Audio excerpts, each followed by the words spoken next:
थोरांदळे येथे अत्यंत संतापजनक आणि हृदयद्रावक घटना उघडकीस आली आहे.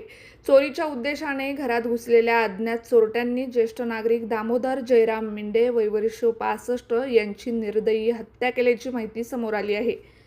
मिळालेल्या माहितीनुसार रात्रीच्या सुमारास चोरटे घरात शिरले. घरात एकटेच असलेले मिंडे यांच्या घरात चोरट्यांनी उचकापाचक केली. त्याचबरोबर चोरट्यांनी लोखंडी वस्तूने मिंडे यांच्या डोक्यावर जोरदार प्रहार केला. या गंभीर मारहाणीमुळे त्यांचा जागीच मृत्यू झालाय. सकाळी ही घटना उघडकीस येताच परिसरात एकच खळबळ उडाली. स्थानिक नागरिकांनी मोठ्या संख्येने घटनास्थळी गर्दी केली असून भीती आणि संतापाचे वातावरण निर्माण झाले आहे. घटनेची माहिती मिळताच पोलिसांनी तातडीने घटनास्थळी धाव घेत पंचनामा केला असून मृतदेह शवविच्छेदनासाठी पाठवण्यात आला आहे.